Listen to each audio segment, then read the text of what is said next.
Hey. Hi, 6th grade. Welcome to chapter 21 of The Miraculous Journey of Edward Tulane.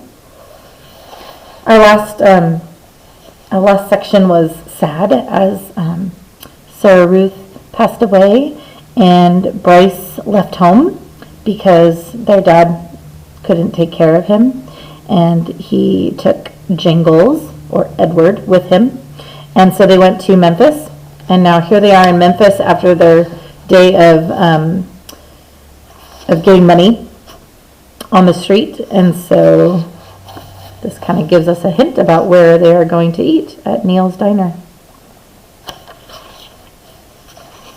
The diner was called Neil's. The word was written in big red neon letters that flashed on and off. Inside it was warm and bright and smelled like fried chicken and toast and coffee. Bryce sat at the counter and put Edward on a stool next to him. He leaned the rabbit's forehead up against the counter so that he would not fall. "What you gonna have, sugar?" the waitress said to Bryce. "Give me some pancakes," said Bryce, "and some eggs, and I want steak too, a big old steak, and some toast and some coffee." The waitress leaned forward and pulled at one of Edward's ears and then pushed him backward so she could see his face. "This your rabbit?" she said to Bryce. "Yes'm, he's mine now. He belonged to my sister." Bryce wiped at his nose with the back of his hand. "We're in show business, me and him." "Is that right?" said the waitress. She had a name tag on the front of her dress. Marlene, it said. She looked at Edward's face, and then she let go of his ear, and he fell forward so that his head rested against the counter again. "Go ahead, Marlene," thought Edward. "Push me around. Do with me as you will. What does it matter? I am broken. Broken." Edward used that phrase before in our last section, talking about how he's broken because he understood what love was now, because he had loved, and what's the risk when we love? This makes me think of Jesus and how broken he was for us because he loved us so much that he allowed his own body to be broken for our sake. I don't think it's possible for us to have love without hurt, to have love without brokenness. That's how we understand what love really is. We look at this Edward here, showing us that he's kind of figured that out, but he doesn't really understand why he figured it out. The food came, and Bryce ate all of it without even looking up from his plate. "Well, you is hungry for sure," said Marlene as she carried the plates away. "I reckon show business is hard work." "Yes'm," said Bryce. Marlene tucked the check under the coffee cup. Bryce picked it up and looked at it and then shook his head. "I ain't got enough," he said to Edward. "Ma'am," he said to Marlene when she came back and filled up his coffee cup. "I ain't got enough." "What, sugar?"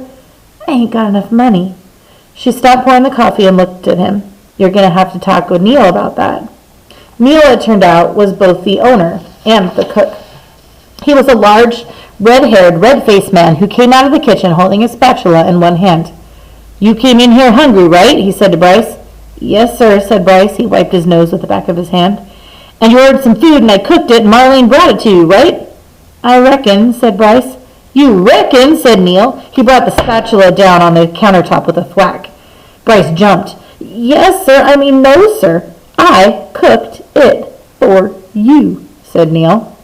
"Yes, sir," said Bryce. He picked Edward up off the stool and held him close. Everyone at the diner had stopped eating. They were all staring at the boy and the rabbit and Neil. Only Marlene looked away. "You ordered it. I cooked it. Marlene served it. You ate it. Now," said Neil, "I want my money." He tapped the spatula lightly on the counter. Bryce cleared his throat. "You ever seen a rabbit dance?" he said. "How's that?" said Neil. "You ever before in your life seen a rabbit dance?" Bryce set Edward on the floor and started pulling the strings attached to his feet, making him do a slow shuffle. He put his harmonica in his mouth and played a sad song that went along with the dance. Somebody laughed. Bryce took the harmonica out of his mouth and said, "He could dance some more if you want him to. He could dance to pay for what I ate." Neil stared at Bryce, and then without warning, he reached down and grabbed hold of Edward. "This is what I think of dancing rabbits," said Neil. And he swung Edward by the feet, swung him so that his head hit the edge of the counter hard. There was a loud crack. Bryce screamed, and the world, Edward's world, went black. I think if I had been Marlene, I would have just paid for his food. Anybody surprised by how Neil behaved? It always surprises me every time I read it. Chapter 22. You see this familiar scene from the beginning of the book, from the cover?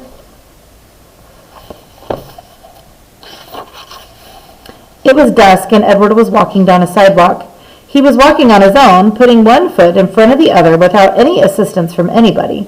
He was wearing a fine suit made of red silk. He walked down the sidewalk, and then he turned onto a path that led up to a house with lighted windows. "I know this house," thought Edward. "This is Abeline's house. I'm on Egypt Street." Lucy came running out the front door of the house, barking and jumping and wagging her tail. "Down, girl," said a deep, gruff voice. Edward looked up, and there was Bull standing at the door. "Hello, Malone," said Bull. "Hello, good old rabbit pie. We've been waiting for you." Bull swung the door wide, and Edward walked inside. Abeline was there, and Nellie and Lawrence and Bryce. "Susanna," called Nellie. "Jingles," said Bryce. "Edward," said Abeline. She held out her arms to him. But Edward stood still. He looked around the room.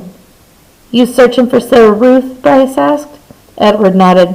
"You got to go outside if you want to see Sarah Ruth," said Bryce. So they all went outside, Lucy and Bull and Nellie and Lawrence and Bryce and Abeline and Edward. "Right there," said Bryce. He pointed up at the stars. "Yep," said Lawrence. "That is the Sarah Ruth constellation." He picked Edward up and put him on his shoulder. "You can see it right there." Edward felt a pang of sorrow, deep and sweet and familiar. Why did she have to be so far away? If only I had wings, he thought, I could fly to her. Out of the corner of his eye, the rabbit saw something flutter. Edward looked over his shoulder, and there they were, the most magnificent wings he'd ever seen, orange and red and blue and yellow, and they were on his back. They belonged to him. They were his wings. What a wonderful night this was. He was walking on his own. He had an elegant new suit, and now he had wings. He could fly anywhere, do anything. Why had he never realized this before? His heart soared inside of him. He spread his wings and flew off Lawrence's shoulders, out of his hands and up into the nighttime sky toward the stars, toward Sarah Ruth. "No!" shouted Abeline. "Catch him!" said Bryce. Edward flew higher. Lucy barked.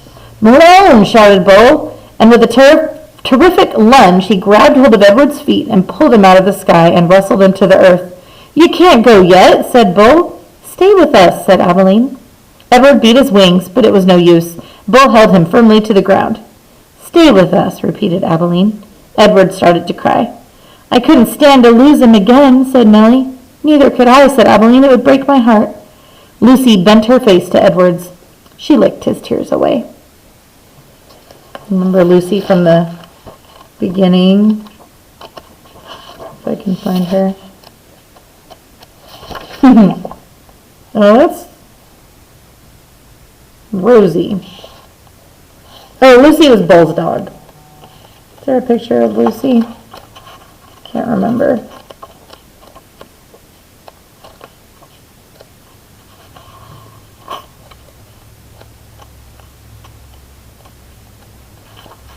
Hold on. Oh, there we go.